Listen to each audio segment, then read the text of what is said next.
When you hear the word Chevrolet SS, the Camaro might very well be the first car that comes to mind. Maybe that special edition Monte Carlo, or even still the iconic mid-90s Impala, along with a laundry list of other 60s era muscle cars. What probably doesn't come to mind is the Chevrolet SS sedan. You see, this here is the big brother to the Pontiac G8 GT, and I'm here to show you why this SS might very well be the best one that Chevrolet has ever made.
Now, this isn't exactly the nicest example of an SS sedan. It is a total from insurance auction after all. And this is a salvage story where we go through the dollars and cents of salvage auction vehicles and give you a behind-the-scenes look at a dismantling operation here like Lisi Parts. Now, there's plenty that makes the SS sedan special. Beautiful bucket seats, Brembo brakes, and the legendary Holden styling. Plus very limited production numbers. Based on the research that I've done, they only brought about 12,500 of these to the US over the 4 years that they were produced. To put that into perspective, the FD RX-7 behind me has similar production numbers over the 3 years that it was brought to the US. And we all know how rare they are, especially nowadays. This SS is a particularly rare color as well, called Some Like It Hot Red Metallic, with only a little over 500 units produced in this color, which equates to right about 4% of the total production of these SS sedans. I found this ridiculously helpful spreadsheet online,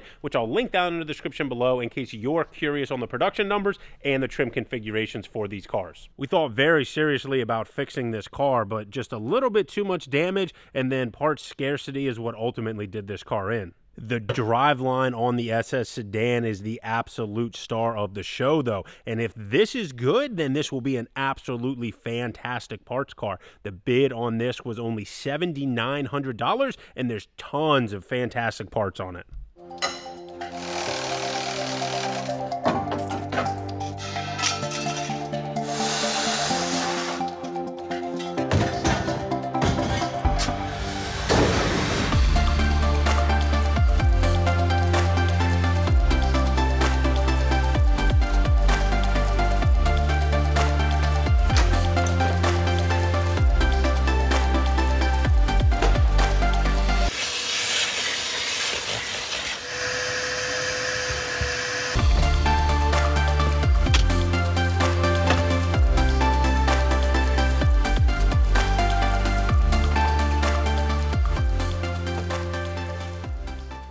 Everything that we've taken off to this point has been replacement parts for other SS sedans.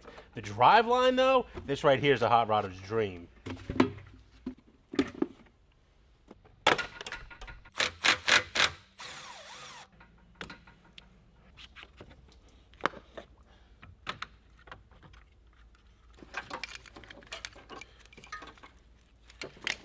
Now, this may look similar to all the other 6.2 liter Chevrolet V8s that you see here on the channel.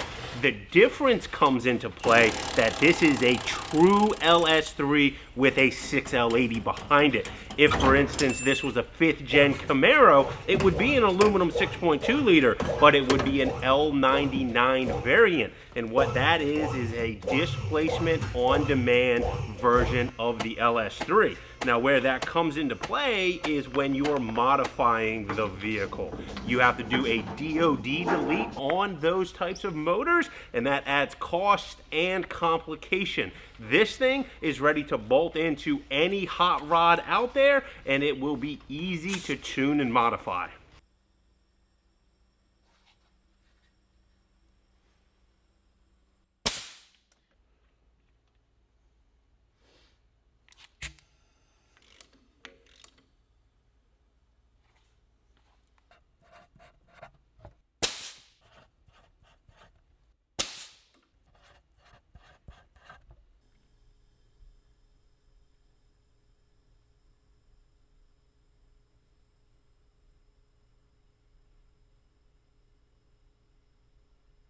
Very impressive leak down numbers from this 80,000 mile LS3, which is exactly what we wanted to see. Now it's time to get this thing on a pallet and up to Fernando in the photo department.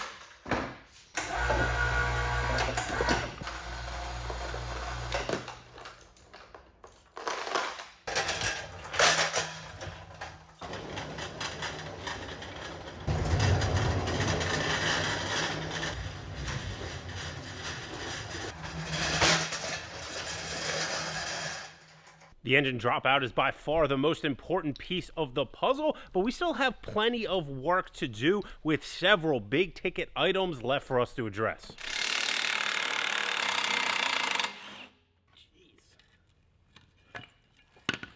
The Brembo brakes on the SS are very, very similar to the Camaro SS brakes, except these are finished in a beautiful silver with the red Brembo on it. A much more finished look. The base Camaro SSs are just really raw looking, kind of like they're unfinished. These, they're not in the best shape, but if they were in better shape, it's the type of thing that you can just bolt onto virtually any chassis and kind of work a color scheme around it because it's a very neutral color.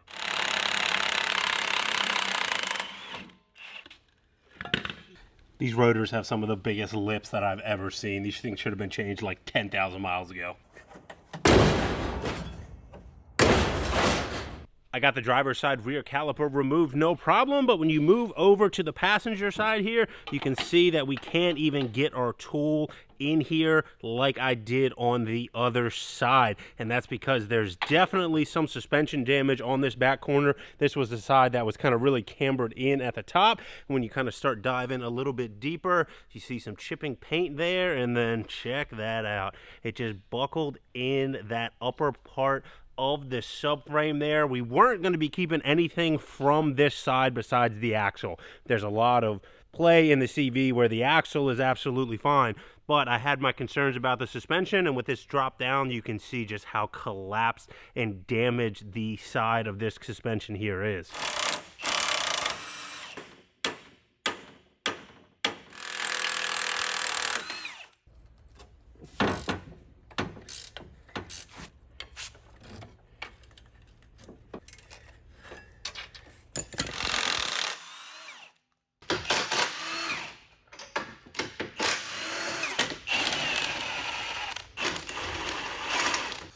I don't know how well it's going to come across on camera, but you can see that that is definitely not straight.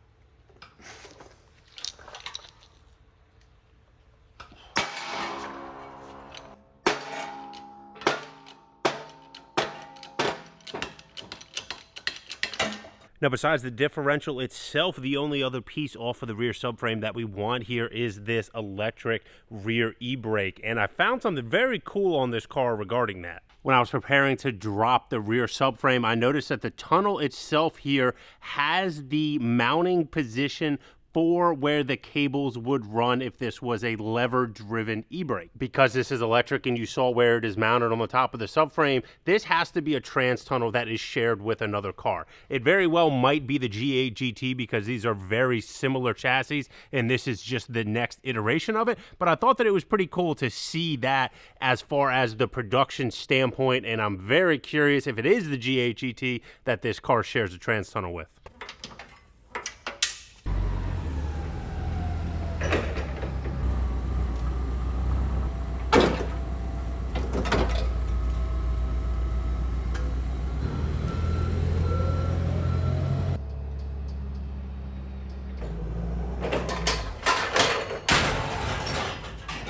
After finding that rear subframe damage, it definitely reinforces the decision not to fix this car. If we would have found that while we were digging into everything else, adding a subframe replacement on top of all the other damage on the car that we could see, including the suspected suspension damage in that passenger rear quarter, it really just would have added a lot of time to the repair and potentially a lot of cost to it, depending on how expensive the rear subframe is. Now, the front subframe is a completely different story. It does not show any damage whatsoever. Aside from a bent tie rod end here on this side, everything in the front end of this car looks to be in very, very good shape because the impact was higher up. We have plenty of good usable parts on here. This corner, we won't keep any of the suspension arms just because they might be moved around as well from that impact that bent the tie rod, but on that side, we'll be able to keep suspension arms, and then we have magnetic ride on this car. Unlike the Corvette Z06 and ZR1 with the mag ride, these, even though they have 80,000 miles, look to be in absolutely great condition. Both front and rear look to be great, and this will be a great upgrade for somebody if they want to buy the entire set or if they need individual replacements.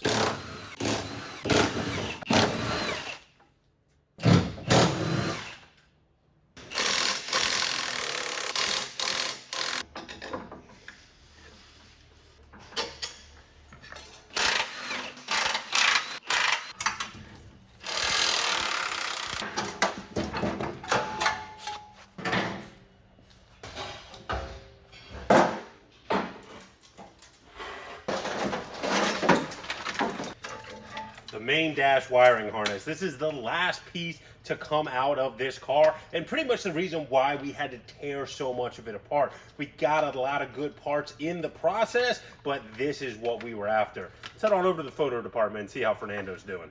What do you think, Fernando? Is this the most impressive Chevrolet SS vehicle you've ever had the privilege of photoing at Lee C Parts? It's not just like four-door Camaro at this point. Fernando's not impressed. We need to get him some more parts, I think.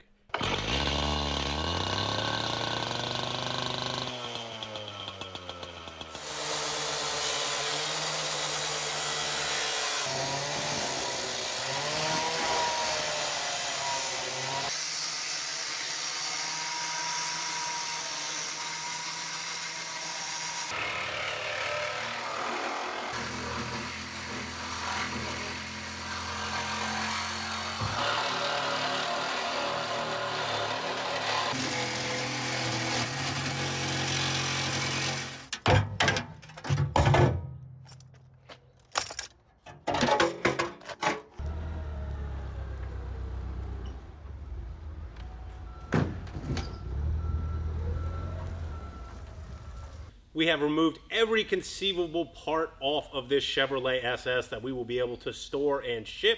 Everything has been listed and the numbers are in, and I have to say it's near supercar-like numbers. I mean, it is a Chevy after all, so. Not normally a supercar. The reason I say supercar-like numbers, 133 items is what this car produced. You guys are always yelling at us down in the comments about not keeping enough, and there's very little left on this car that could potentially be kept. To be fair, I mean, 2 weeks worth of labor. You got to get everything off. 133 parts. What's that average out to? Like 9 parts a day, right?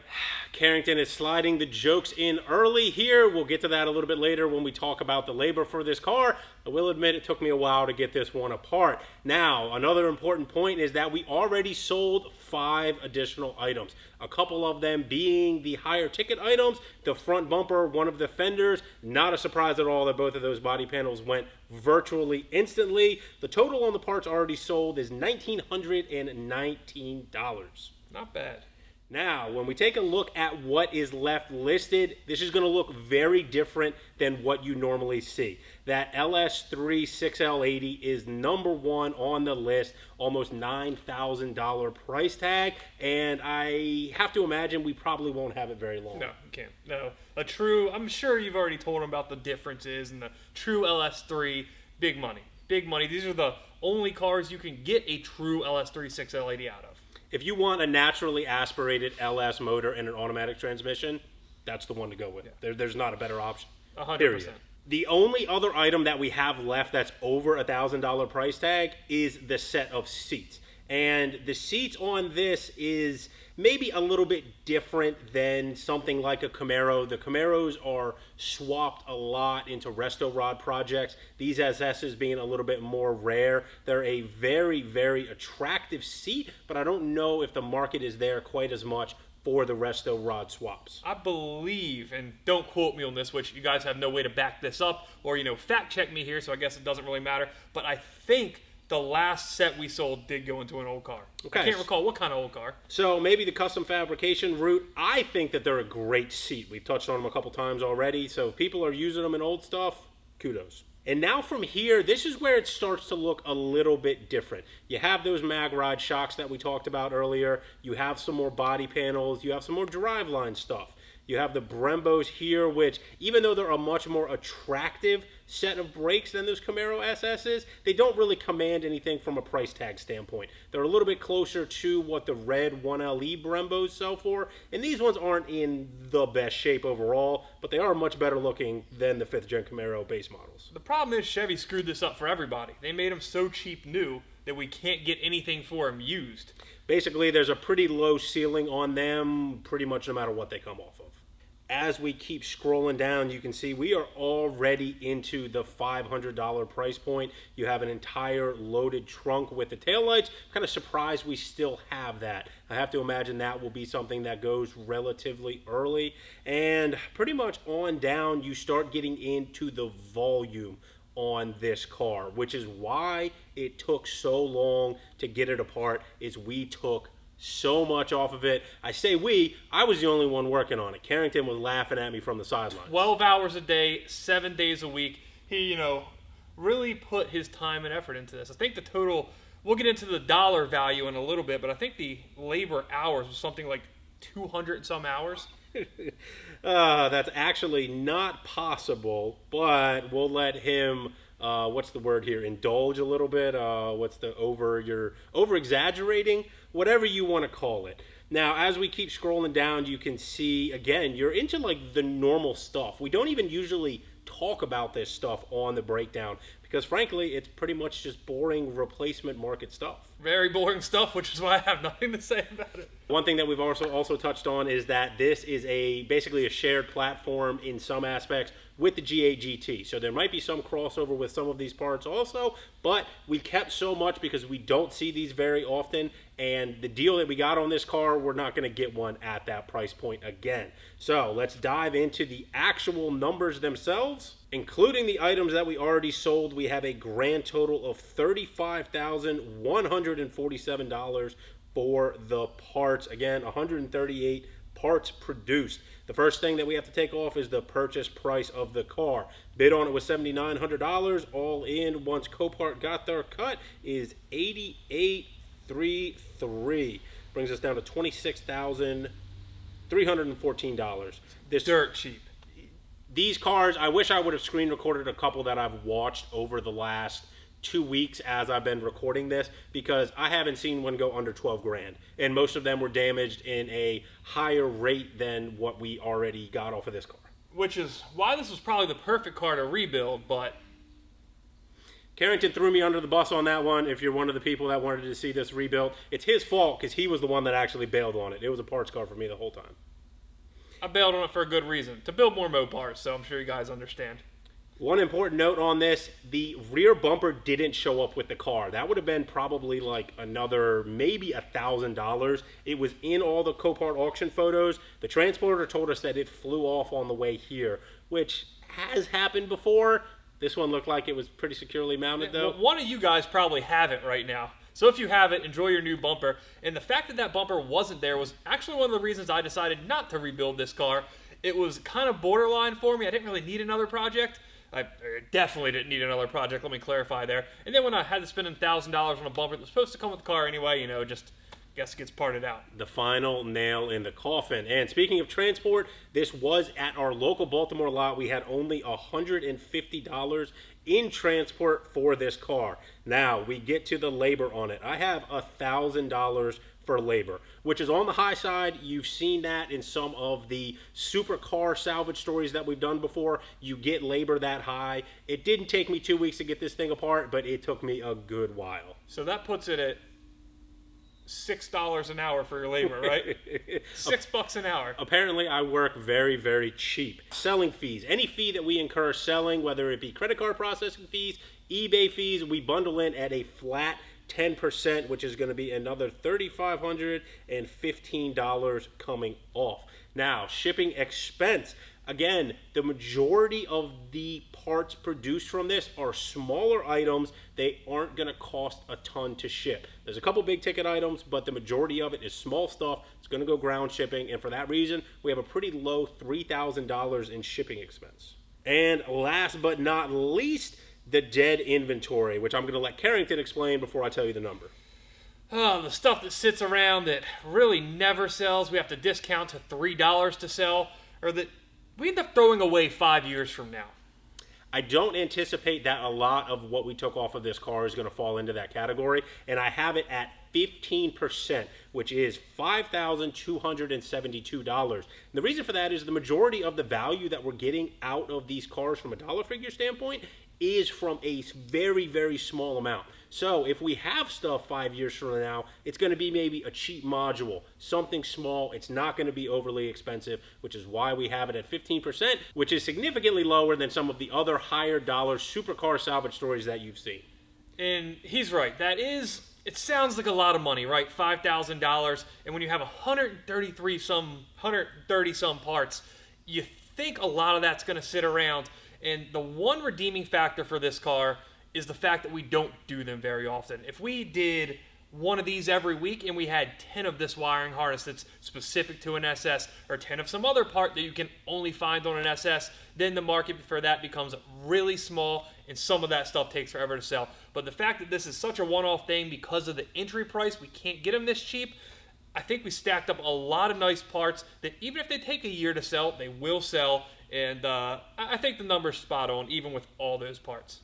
Fernando thinks that it's basically just a four-door Camaro, but I can guarantee you that we will not be buying these in volume like we do the two-door fifth-gen Camaros. So, without further ado, Carrington gets to give you the final theoretical net margin. $13,377. Now, I know that is on the board. I don't know where on the board. The board is getting very competitive. That's got to be in there somewhere, though. Let's head up front, see how it stacks up. Every one of them's $13,000, so it's got to be somewhere between 1, 2, second? We'll see.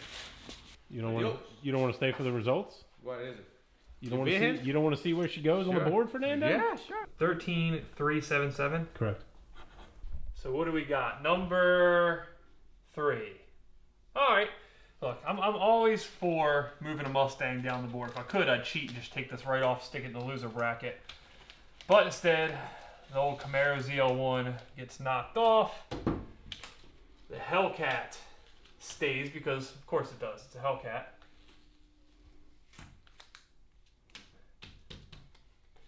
We'll get that off at some point, even though my next car is a Mustang, so there's a chance, albeit a slim one, that it could end up, on the board. Damn. There we have it. Number 3. Not just a four-door Camaro, after all, huh? Kinda. I mean, we did find out that he values his labor at $6 an hour based on the 220 some hour. The math, I did the math on this. It's legit. Trust me. It's mathing? The math is mathing Yes, on this? the math is math. Okay. Well, hey, I guess those 2 weeks were worth it. You know, $13,000 going number 3 on the board in a Holden that I still think should have been rebuilt. I mean, the most important thing out of this is look at how tight the board is getting. There is barely more than $1,000 that separates number 1 from number 5. All of these others have been knocked off or didn't even make the cut to start with. And then the big baller division still pretty spread out. The only reason I bring this up is because I want to note that there are 2 Audis and only 1 Porsche. it's because the Porsches are still on the road. I mean, Damn. That's it for the Chevrolet SS salvage story, though. If you guys actually want to see one of these rebuilt, definitely let me know down in the comments. If the rare chance presents itself that we get another really good deal on one of these things, and we think it's a little bit better of a rebuilder candidate, I am certainly open to doing one and daily driving it. I will say this right now. If one comment in the comment section that says we should rebuild a Chevy SS gets 5,000 likes, I will go out, personally buy one, and do it. Because, you know, he's not going to do it. Comment if you want to see one of them rebuilt. There's probably a good chance that one of us is going to do it. At some point, once we get through all of these other projects that we have going on, it's going to be a very, very busy spring, but I think you guys are going to be very thoroughly entertained. So whatever video's next, we'll see you in it.